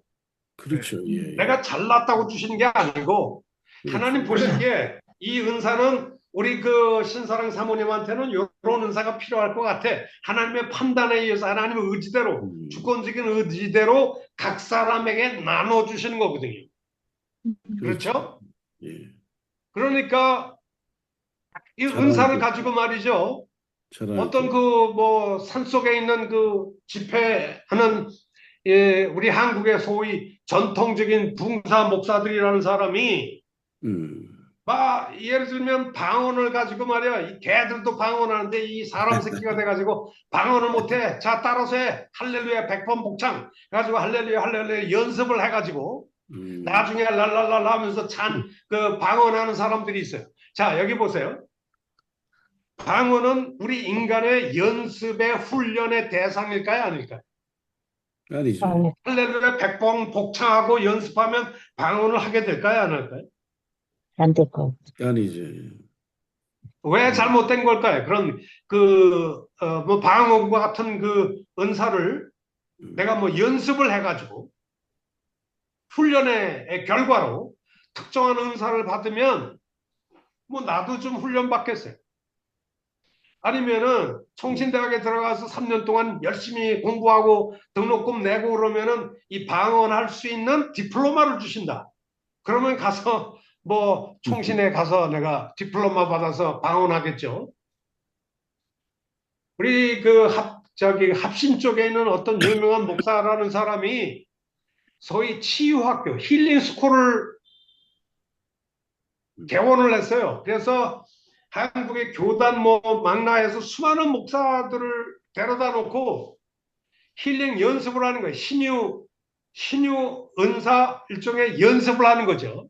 그래서 바울이 뭐 이렇게 예를 들면은 손수건을 어떤 사람이 훔쳐다가 이렇게 병자에게 손수건을 얹었더니 낫다라고 하는 얘기를 흉내내면서 다 여러분들 손수건 꺼내세요. 그래가지고 손수건을 꺼냈어요. 근데 손수건이 없다 그러니까 이 바보야 크레딧 카드라도 꺼내. 그래가지고 크레딧 카드 꺼내가지고 주 예수의 이름으로 명하노니 그러면서 이 손수건 가지고 병자들 앞에 그걸 가지고 연습을 해가지고 그 3개월 동안 치유학교 나오면 디플로마를 줘요. 이 디플로마 줘서 그 다음서부터 신유할 수 있는 사람이 되었다. 요렇게 하는 목사가 한 분 있었어요. 들어보셨는지 모르겠지만 이런 것들이 성경적일까요? 아닐까요? 아닙니다. 예. 아니죠. 예. 왜 틀린 거예요? 이것은 이제 훈련을 통해서가 아니라 하나님 선물이기 때문에. 하나님의 100% 주권적인 의지의 선물 가지고 우리가 연습의 대상으로 만들 수 없죠. 그렇다면 이 은사를 가지고 특정한 은사를 받으라고 명령할 수 있을까요? 없을까요? 안 되죠. 이 사람들도 다 방언하는데 따라서 해. 방언해. 그렇게 하고 명령을 할 수 있을까요? 없을까요? 방언하라고 명령을 하고 신유 은사를 행사하라고 명령을 하고 이럴 수 있을까요? 없을까요? 없죠. 예. 은사는 명령의 대상이다? 아니다? 아니다. 예. 절대 아닙니다. 예. 훈련과 연습의 대상이다? 아니다? 아니다. 그건 절대 아니에요. 절대 아니야. 하나님이 주시는 전적인 주권적인 선물이에요. 그가 원하시는 대로 카토스 플레타. 특별히 고린도전서 12장 18절 한 번 더 읽어보실래요? 우리 신사랑 사모님 한번 읽어보실래요? 12장 18절 고린도전서. 고린도전서 12장 18절. 그러나 이제 하나님이 그 원하시는 대로 지체를 각각 몸에 두셨으니. 여러분들이 잘 알다시피 고린도전서 12장은 은사장이죠. 근데 그 앞쪽에서는 은사 얘기하다가 이제 그 11절 이후에는 지체론으로 넘어가요. 이게 은사 문제와 지체 문제를 왜 여기서 연결시키고 있냐 하면 자, 저를 한번 보세요. 사람에게는 몸이라는 게 있잖아요. 머리가 있고 다리 있고 발가락이 있고 손이 있고 이렇게 여러 가지 지체들이 있는데 은사도 그리스도의 몸이라고 하는 교회에 여러 지체들이 있듯이 하나님이 각각 은사를 주셨다는 거예요. 자, 예를 들면 눈은 무슨 기능이 있을까요? 보는 기능이 있죠. 여러분 손바닥은 뭐 하는 기능이 있을까요? 뭘 짚고 하는 그런 기능이 있잖아요. 팔은 움직이고 발은 걸어다니고 귀는 듣고 이 몸에 여러 가지 기능이 있듯이 기능 역할을 하는 하나님이 다양한 은사를 주셨다는 거죠. 그런데 이 은사를 하나의 몸의 지체의 비유가 돼서 몸에는 다양한 기능을 가진 지체들이 있는데 그 지체들을 하나님이 어떻게 주신다고 하셨어요? 18절에. 그러나 이제 하나님이 그 원하시는 원하시는 대로. 여기도 카토스 블레타이라는 말이 또 한 번 반복됩니다. 근데 재미있는 거는 11절에서는 성령께서 그 뜻대로 이렇게 얘기를 했는데, 여기 18절에는 하나님께서 그 원하시는 대로, 성령과 하나님이 여기에 지금 같이 언급이 되고 있어요. 그러니까 은사를 하나 주어지는 데 있어서 하나님이 원하시는 결과로, 성령이 원하시는 결과로 특정한 은사를, 특정한 기능을 가진 은사를 마치 한 몸에 다양한 이 지체의 기능들이 있듯이 이 기능들을, 지체들을 하나님이 다 나누어 주셨다는 거죠. 18절에도 하나님이 그 원하신 대로 지체를 각각 몸에 두셨다는 거예요. 여기도 하나님이 원하시는 대로라고 돼 있어요. 내가 원하는 대로. 그게 아니고 하나님이 원하시는 대로. 자, 그러면 질문을 한번 좀 던져볼게요. 우리 장현 목사님. 네. 야, 하도 움직이질 않으셔서 스틸 사진인 줄 알았어요. 잘 보고 있습니다. 조금이라도 움직이면서 들으셔야 되는데. 네, 제가 한번 여쭤보고 싶은데, 장 목사님. 네. 아니면 김순철 목사님이 그 화순의 명예를 걸고 한번 답변해 보세요. 은사는 하나님의 또는 성령의 주권적인 의지로 각 사람에게 나눠주시는 선물인데, 그러니까 어떤 특정한 은사를 경험하는 건 하나님의 주권적인 의지의 산물로 주어진다는 것인데, 내가 뭘 했다고 주어지는 게 아니라는 얘기죠. 그럼에도 불구하고 특정한 은사를 사모하라라고, 또 은사를 받도록 위해서 기도하라라고 하는 것은 명령이 가능할까요, 안 할까요? 가능합니다. 큰 은사, 사랑의 은사를 사모하라고 했죠. 그러니까 이 은사는 하나님의 주권적인 의지로 주시는 선물이지만, 사도 바울이 고린도서 14장을 보니까 특정한 은사를 사모하라, 기도하라 라고 돼 있어요. 뭐 기도했다고 주시냐 안 주시냐는 건 하나님이 주시겠지만, 우리가 사모하면서 기도할 수는 있다 없다? 있다. 네, 있다. 그건 있다라고 얘기할 수가 있겠죠. 그런데 저 같은 사람은 뭐 가르치는 은사를 가졌다고 저는 생각을 합니다. 그래서 신학대학원 교수가 됐죠. 근데 제가 정말 갖고 싶은 건 신유의 은사예요. 왜 그럴까요? 이 선교지에 와서 손만 얹으면 막 안진병이가 일어나고 오면 얼마나 선교하는데 도움이 되겠어요. 근데 하나님께 여러 번 기도했는데 안 주시더라고. 기도를 많이 했는데. 주시고 안 주시는 거는 누구 마음인가요? 아무리 기도해도 하나님 마음이지. 하나님이 원하시는 거에 따라서 주어지는 것이기 때문에 뭐 거기에 대해서, 근데 하나님이 이렇게 얘기하시는 것 같아요. 너 신유의 은사 가지면 교만해질 것 같아서 나 필요 없어. 가르치는 은사에 만족해. 그러시는 것 같아요.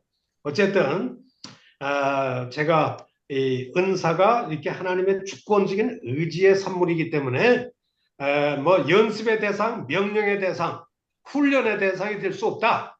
그래서 어떤 뭐 기도원의 목사님이 옛날에 뭐 그 천마산에 뭐 누구의 이천성 목사님인가 뭐 욕도 잘하시고 그랬다 그래, 이 자식들아 그러면서. 근데 제가 필리핀에 미국에 갔더니 그 이천성 목사님이 막 이 뭐 개자식들아 그러면 막 욕을 하면 거기에 권위가 느껴져서 오히려 은혜를 받았다는 분이 계시더라고요. 참 신기해요. 목사가 이렇게 설교 단상에서 욕하면 안 되겠죠. 근데 그 교회 가보면은, 그 기도원에 가보면 늘 이렇게 뭐 그 방언 가지고 뭐 연습을 시켜요. 할렐루야 할렐루야 100번 연습해가지고 다 이렇게 연습해서 받는다고 하는데, 굉장히 좀 잘못된 얘기다, 그렇게 얘기할 수 있을 것 같아요.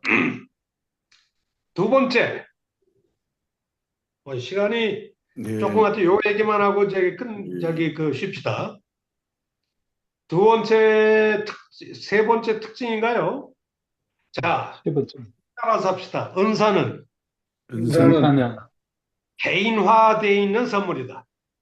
개인화되는 예를 들면 오늘 그 고린도서 12장을 보면 이렇게 돼 있거든요. 뭐라고 했냐면은 예를 들면은 각 사람에게 성령의 나타남을 주시면 유익하게 하렵니다. 그러니까 각 사람에게 성령의 나타남이라고 하는 것은 은사를 이 성령의 나타남 이렇게 얘기하는데 phanerosis라고 얘기하죠. Manifestation of the Spirit. 성령이 외적으로 현현되어서 나타나는 게 은사인데 이게 성령의 나타나심이죠. 근데 각 사람에게 성령의 은혜가 나타난대요. 그래서 뭐 예를 들면은 이렇게 돼 있죠. 각 사람에게 성령의 나타남을 유익하게 하십니다. 어떤 사람에게는 지혜의 말씀을 주시고 어떤 사람에게는 같은 성령을 따라 지식의 말씀을 주시고 또 다른 사람에게는 뭐 기적을 베푸는 믿음을 주시고 또 어떤 사람은 능력행함은 기적을 행하는 거겠죠. 어떤 사람에게는 예언함을, 어떤 사람은 각종 방언함을, 어떤 사람의 방언 통역함을 주신다라고 얘기하면서 이 모든 은사들은 같은 한 성령이 행하사 그의 뜻대로 각 사람에게 나눠주신다. 이거 보면 은사는 굉장히 individualized 돼 있다는 걸 알 수가 있어요. 왜 이렇게 개별화 각 사람에게 나눠주실까요? 하나님이. 이거는 뭐 분명하죠. 우리 몸에 다 눈만 붙어 있으면 어떻게 될까요? 우리 몸에 너무나 손가락만 다 붙어 있으면 괴물이죠. 손가락도 있고 눈도 있고 발도 있고 코도 있고 귀도 있고 다 이런 것들이 골고루 있어야 한 몸의 유기체적인 연합을 이루듯이 하나님께서는 특정한 은사를 모든 사람에게 주시지 않고 각 사람에게 교회의 유익을 위해서 공동체의 유익을 위해서 각 사람에게 이 특정한 은사들을 나누어 주신다고 얘기를 하고 있어요. 자, 그렇다면 어떤 목사님이 온 교인들에게 우리 교인들은 예외 없이 다 방언 말아야 돼. 방언 얘기를 못하면 이 직분 안 줄 거야. 만약 이렇게 얘기를 하면 그게 맞는 얘기일까요? 틀릴까요? 얘기죠. 틀립니다. 틀려. 왜 틀린 얘기일까요? 은사는 은사는 각 사람에 맞게 모든 성도들이 예외 없이 다 받을 수 있을까요? 없을까요? 다르게 아니죠. 모든 사람이 다 예언하는 은사를 가질 수 있을까요? 없을까요? 모든 사람은 그러면 안 되죠. 그거는 불가능해요. 아니죠. 성령께서 하나님께서 그가 원하시는 대로 교회 공동체 유익을 위해서 이 사람에게는 이런 은사를 저 사람에게는 저런 은사를 그래서 각 사람에게 은혜를 나누어 주시기 때문에 어떤 특정한 은사를 갖도록 교인들에게 명령을 하거나 의무로 지울 수가 없다. 의무로. 우리 교회는 누구나 예외 없이 방언을 해야 해 라고 하는 어떤 보편적인 의무 조항으로 우리에게 요구하거나 명령하거나 그렇게 할 수 없다는 거예요.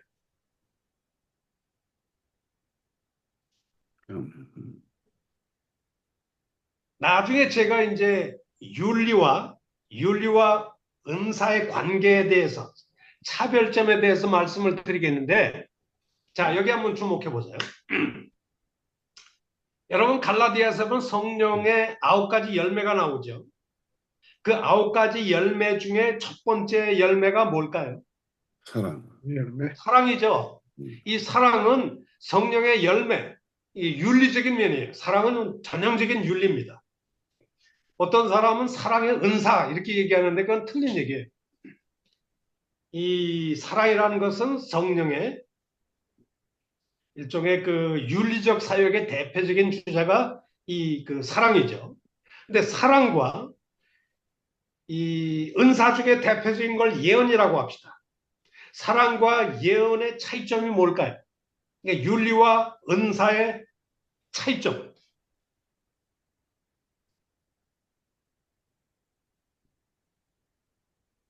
우리 신사랑 사모님, 그 두꺼운 잠바를 입고 계신 거 보니까 아제르바이잔이 지금도 추운가 보죠? 네, 바람이 아주 많이 불고 날씨가 햇볕이 없으면 체감 온도가 많이 내려갑니다. 아, 그러시군요. 아직 눈은 안 오시고. 아, 이제 봄이 되어 가고 있어요. 그래요.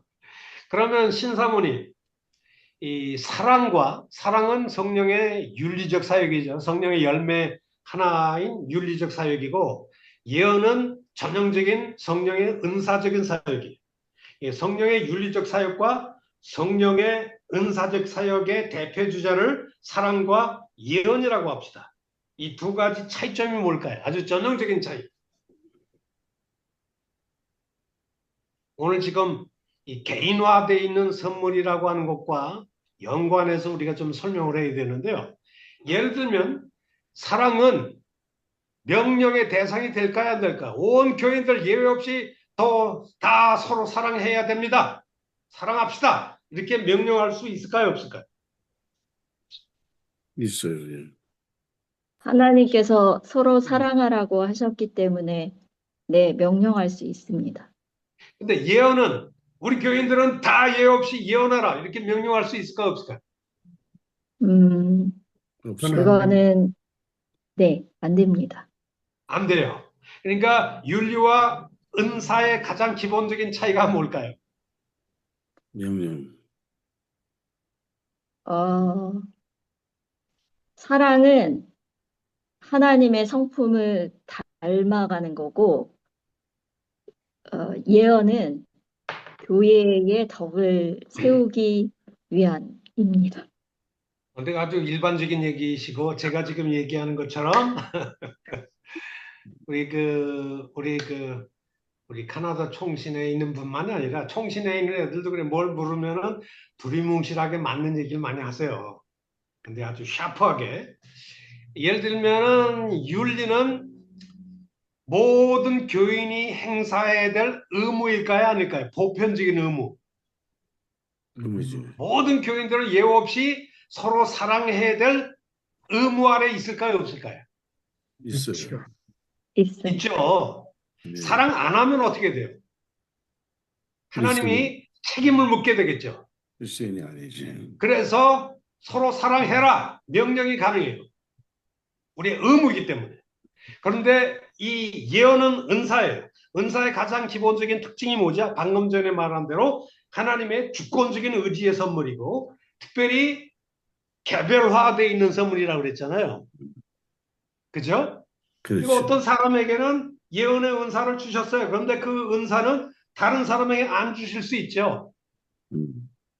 그러니까 예언은 모든 교인의 보편적인 의무가 아니에요.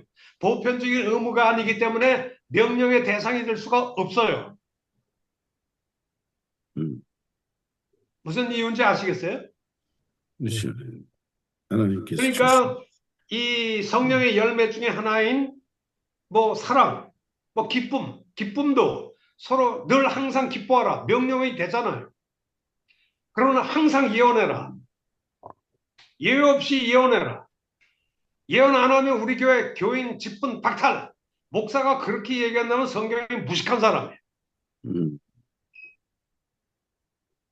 근데 한 가지 제가 물어볼게요. 김순철 목사님. 네, 하나님의 주권적인 은사로 예언의 은사를 받았다고 칩시다. 근데 그 은사를 잘 관리해 라고 명령하는 거는 가능할까요, 안 할까요? 그건 가능할 것 같습니다. 예를 들면 은사를 잘 관리 안 하면 어떻게 될까요? 하나님께서 거두시겠죠? 뭐 사라지고 없어지겠죠, 안 쓰면. 네. 저도 옛날에 방언을 했었는데요. 뭐 요즘에 안 쓰다 보니까 뭐 필요가 없어서 안 쓰다 보니까 요즘은 좀 거의 이제 못하게 됐어요. 그 은사도 잘 관리를 안 하거나 뭐 그러면 스스로 이제 없어지겠죠. 잘 관리할 자기 의무와 책임은 좀 있어요. 그러나 처음 받는 것은 명령과 훈련의 대상이 아니다. 의무의 대상이 아니다. 뭐 그렇게 얘기가 될 수밖에 없겠죠. 그런데 이 은사의 개별화되어 있는 성격을 우리가 좀 이해가 됐어요. 각 사람에게 하나님이 각 사람에게 나눠주시는 선물이기 때문에. 그런데 개별화되어 있는 선물이지만 이 개별화되어 있는 선물을 가지고 고린도 교회에 좀 갈등이 생긴 것 같아요. 왜 갈등이 생겼을까요? 고린도 교인들 가운데 어떤 사람은 방언을 하고 어떤 사람은 예언을 하고 어떤 사람은 뭐 지혜의 말씀의 은사를 가지고 있고 지식의 말씀 뭐 여러 가지 은사가 있는데 고린도 교인들 가운데는 누구 은사가 더 크냐라고 하면서 도토리 키재기 하듯이 우쭐거리면서 내가 방언의 은사를 가졌다라고 하면은 굉장히 우쭐거리면서 남들을 깔보고 하는 그런 특징이 좀 있었던 것 같아요. 그래서 이 고린도전서의 중심 메시지가 뭘까요?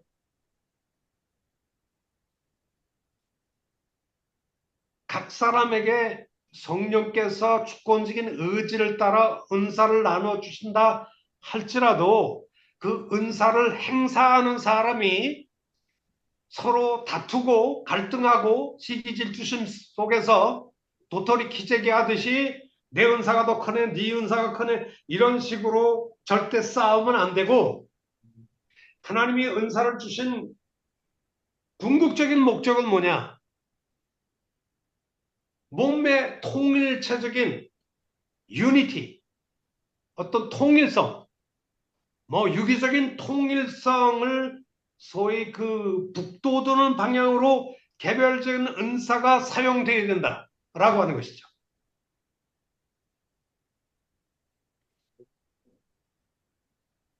그렇죠. 공동체 이게 이제 유익을 무슨 위해서, 뜻일까요? 공동체 유익을 위해서 사용돼야 된다. 예를 들면은 모든 은사는 우리 그 12장 11절 한번 보실까요? 12장 7절입니다.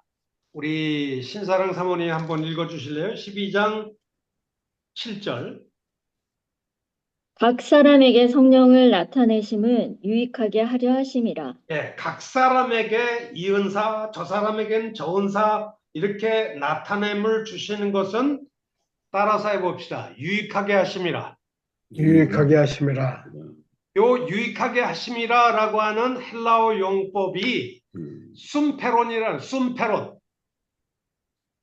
그래서 어떤 영어 성경을 보니까 for the common good, for the common good 무슨 뜻일까요? 공동체 전체에 유익하게 하려 함이라 이런 뜻이죠. 그러니까 각 사람에게 성령의 나타남을 주시는 이유는 목적은 뭐냐? 각 사람이 서로 도토리 키재기하라고 서로 시기질투하고 싸우라고 주신 게 아니고 내 은사가 더 위대한 은사야 라면서 내가 이렇게 신유 은사를 받은 것은 하나님이 특별히 나를 이쁘게 보셔서 주신 거야. 이 모조리들아. 너희들은 그런 거 없잖아. 그러면서 뭐 이렇게 남을 깔보고 룩다운하고 뭐 이러기 위해서 주시는 게 아니고 모든 사람에게 이런저런 은사를 나누어 주시는 것은 공동체 전체의 건강을 위해서 공동체 전체의 유익을 위해서 주신다 이거죠. 그러니까 모든 은사는 공동체를 섬기고 공동체를 빌드업하고 공동체를 에디파이 하기 위해서 은사를 철저하게 사용해야 된다. 이런 뜻이 되겠죠. 아멘. 이게 고린도 교회는 은사를 가지고 서로 뭐 지지고 볶고 싸우고 뭐 이런 그 시기 질투심의 장으로 만들면 안 된다는 얘기죠. 그런데 은사들 중에서 공동체의 유익이 안 되고 오직 개인의 믿음 생활에만 도움이 되는 아주 개별적인 은사가 있어요. 무슨 은사일까요? 공동체는 별로 도움이 안 돼요. 방언. 그게 방언입니다. 여러분 14장을 한번 보실까요? 14장. 고린도서 14장에 보면 바울이 이런 얘기를 합니다. 자, 여기에 뭐라고 얘기하냐면요. 14장 1절. 사랑을 추구하며 신령한 것들을 사모하되, 여기 신령한 은사를 사모하라고 그래요. 주시든 안 주시든. 특별히 예언을 하려고 사모하라. 여기 뭐라고 하냐면 2절에 방언을 말하는 자는 사람에게 하지 않아요. 다른 사람에게 말하는 게 아니라 오직 나와 하나님 간의 인격적인 관계를 위해서 한다는 거예요. 왜냐? 이는 알아듣는 자가 없고 영으로 비밀을 말함이라. 그러니까 방언을 말하면 나와 하나님 간의 관계 속에서 유익하다는 거죠. 개인의 영성 유익을 위해서 방언이 필요하다는 거예요. 그러나 3절 말씀에는 예언하는 자는 누구에게 말한대요? 사람들에게 말해서 덕을 세우며 권면하며 위로하는 것이다. 그래서 4절 다 같이 한번 읽어볼까요? 12장 4절. 방언을 말하는 자는 누구의 덕을 세우고 자기의 덕을 세우고 유익을, 영적인 유익을 세우고, 예언하는 자는 누구의 유익을 세운다고? 누구의 덕을 세우고. 왜 공동체의 덕을 세우나니? 그러니까 방향이 틀려요. 방언은 굉장히 개인적인 유익을 위해서, 영적인 유익을 위해서, 그런 의미에서 방언도 필요할까요? 안 할까요? 필요해요. 우리 하영찬 총장님, 네. 방언 하실 줄 아십니까? 아, 그럼요. 예. 우리 성령의 근데 기름. 그 방언은 이 공동체 예배 때 할까요? 안 할까요? 아, 해서는 안 되죠. 해서는 안 되죠. 예, 지금 왜냐하면 여기, 그거 하면은 다 미친 사람이라고 그럴 거예요. 교회 처음 온 사람들이. 그 절제로 해야죠. 예. 그거는 언제 하는 걸까요? 산에 가서 혼자 기도할 때. 저도 산에 가서 기도할 때 말이죠. 맨입으로 기도하면 뒤에서 누가 자꾸 목덜미를 잡는 것 같아가지고 기도를 좀 못하겠더라고. 근데 방언을 막 하니까 그게 무서움이 없어지더라고요. 제가 보니까. 옛날에 청년 시절에 산에 가서 소나무 몇 뿌리 뽑아가면서 혼자 기도한 적이 있었는데, 방언이 그런 면에서는 유익이 되더라고요. 저는 방언 절대로 무시하지 않습니다. 방언을 했으면 좋겠어요. 근데 공동체의 유익을 위해서 중요한 건 방언은 별로 유익이 안 된다는 거죠. 그래서 바울이 이런 얘기를 합니다. 14장, 고린도전서 14장을 보면은 이렇게 얘기를 해요. 23절입니다. 23절. 그러므로 온 교회가 함께 모여 다 방언으로 말하면 어떤 일이 벌어진다고 했어요? 알지 못하는 자들, 알지 못하는 자들, 자들이나 복음을 잘 알지 못하는 자들, 또 믿지 않는 불신자들이 교회에 들어와서 You are crazy. 너희가 미쳤다고 하지 않겠느냐. 그러나 다 예언을 하면 믿지 않은 불신자들이 들어와서 막 책망을 듣고 모든 사람에게 판단을 받고 마음에 숨은 일이 드러나게 되므로 엎드려 하나님께 경배하며 하나님이 참으로 너희 가운데 계시구나 이렇게 얘기를 한다는 거예요. 그러니까 초대교회는 말이죠. 예배가 오늘날 우리 예배하고 좀 많이 달랐던 것 같아요. 공적인 예배 가운데 방언을 말하는 자도 있고 예언을 말하는 자도 있고 이렇게 있는데, 물론 공동체 예배 속에서 방언할 때는 항상 통역을 세워라 이렇게 얘기합니다. 통역을 세우지 않고서는 방언하지 말라는 얘기죠. 왜? 방언 없이 그냥 통역 없이 방언만 얘기하면 안 믿는 사람들이 들어와서 이 교회 다시 오면 안 되겠네. 나도 저 사람들처럼 미친 사람들 되겠네. 이런 얘기가 되면 안 된다고 얘기하는 것이죠. 이런 얘기를 보면 초대교회는, 특히 고린도 교회는 우리 현대 우리 장로 교회들보다 매우 카리스마틱한 예배를 드렸던 것 같아요. 예배 시간에 예언하는 자도 있고 방언하는 자도 있고 물론 통역을 세워서 참 놀라운 일이죠.